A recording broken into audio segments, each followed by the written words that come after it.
see the De Moivre's theorem. तो De Moivre's theorem is very important one. यहाँ पे n is any integer number, then cos theta plus I sin theta whole power is n.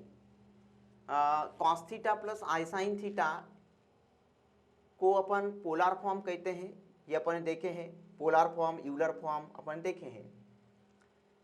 तो n is what, any integer number, it में B positive और negative. यहाँ पे simply लिखा है any integer, इसका मतलब ये जो होल पावर है ये पॉजिटिव हो सकता है या फिर नेगेटिव हो सकता है.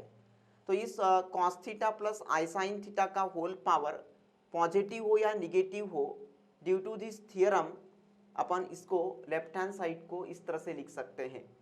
कैसे लिख सकते हैं? cos n theta plus i sine n theta, यानी जो पावर है ना ये डायरेक्ट कॉस और साइन के एंगल में चला जाएगा due to de Moivre's theorem. यानी cos theta plus i sine theta whole power is n को अपन डायरेक्टली ऐसे लिख सकते हैं cos n theta plus i sine n theta. Then देखो यहाँ पे here is the number of the product of polar forms. It means here से the product of nth polar forms है ना. Here is the product of how many polar forms?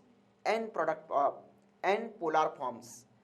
तो ये जो है cos theta 1 plus i sine theta 1 into cos theta 2 plus i sine theta 2 in this way dot dot cos theta n plus i sine theta n, and this is this A product of n polar forms. अब इसको अपन ऐसा लिख सकते हैं cos, यानी जो real term है ये जो cos के टर्म्स है वो रियल टर्म्स है और जो साइन के टर्म्स है वो इमेजिनरी टर्म्स है. तो यहाँ से cos को कॉमन लेके ब्रैकेट में लिखो theta 1 plus theta 2 plus theta 3 plus dot dot theta n.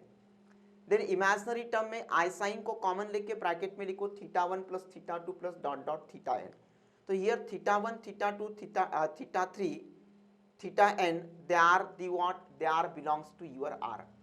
अरे यहाँ पे cos और साइन का जो एंगल है ना थीटा, ये थीटा बिलोंग्स टू r, मतलब ये साइन और cos का जो एंगल है ये एनी रियल नंबर होगा. वैसे cos और साइन का डोमेन ही रियल नंबर है ना. cos और साइन का डोमेन देखे तो क्या है? रियल नंबर है. तो cos और साइन का जो डोमेन है वो एनी रियल नंबर है. जब cos और साइन का डोमेन एनी रियल नंबर है तो यहाँ पे cos और साइन का जो एंगल होगा, ठीक है, वो एंगल यानी cos और साइन का डोमेन, cos और साइन का डोमेन एनी रियल नंबर है. इसलिए यहाँ पे लिखा है कि ये जो cos और साइन का जो एंगल है यानी ये जो सम ऑफ द एंगल, यानी ये जो sum of the what called जो आर्गुमेंट्स है ना, sum of all these arguments they are belongs to your what are. या फिर इंडिविजुअली अगर अपन इन सभी आर्गुमेंट्स को अगर देखें individually all these arguments they are belongs to your R. Why? Because the domain of cos and sin is real, that's why. Then z is equal to r into cos theta plus I sin theta. Just अब देखो यहाँ पे क्या लिखा है? Any integer. It means इस polar form का whole power कुछ भी हो सकता है, कुछ भी इन द सेंस इंटीजर रहेगा बट वो पॉजिटिव निगेटिव हो सकता है. अब यहाँ पे स्पेशली लिखा है पॉजिटिव इंटीजर. हाँ, अगर यहाँ पे आपका ये जो पोलर फॉर्म है, इस पोलर फॉर्म का होल पावर अगर पॉजिटिव इंटीजर नंबर है तो कैसे लिखे? z to the power of 1 by n is equal to, यानी raising the power 1 by n on both the sides, यानी z to the power of 1 by n is equal to r to the power of 1 by n cos 2k pi plus theta upon n plus i sin 2k pi plus theta upon n. ठीक है, where k is equal to what? 0 1 2 3 up to n minus 1. मतलब k का जो value है वो n से कम होगा. अगर आपका n 5 है तो k का वैल्यू कितना रहेगा? 4 रहेगा. ठीक है, तो ये भी एक z is equal to r cos theta plus i sine theta. This is your polar form and n is a positive integer. Then we can here in this case here raising the power 1 by n on both the sides, raising the power 1 by n, ऐसा raising the power what? 1 by n on both the sides.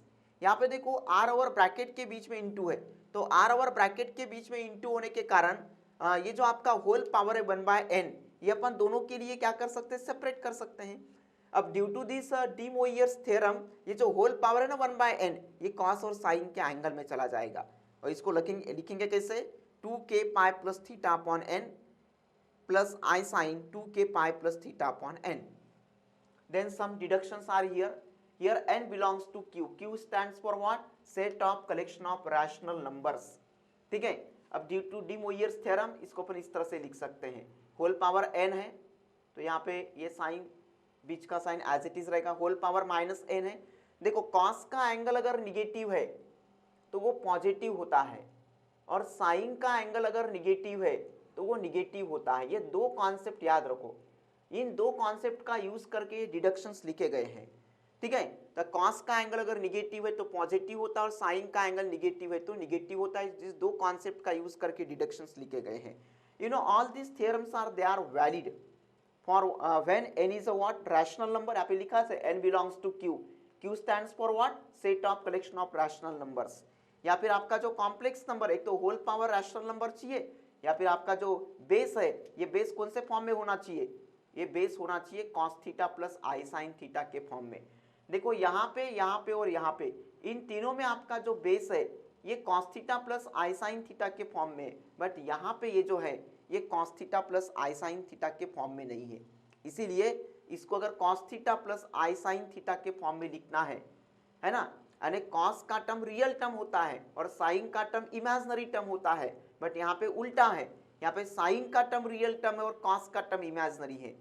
तो cos sine theta plus i sine theta के ऊपर ये theorem valid नहीं होगा, तो इसलिए इसको किस तरह से लिखे हैं, कॉस, पहले यहाँ पे तो डी मोइयर्स थ्योरम अप्लाई किए, ठीक है।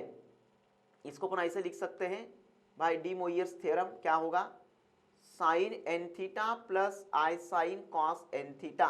फिर इसको लिखना है, ये जो कॉस का टर्म है जिसको आई अटैच है यार, इमेजिनरी टर्म है, इसको रियल टर्म बनाना है तो थीटा को रिप्लेस करके लिखो पाई बाई 2 माइनस थीटा, यानी कॉस 90 माइनस थीटा क्या होता है, तो cos 90 minus theta sine theta होगा और sine 90 minus theta cos theta होगा।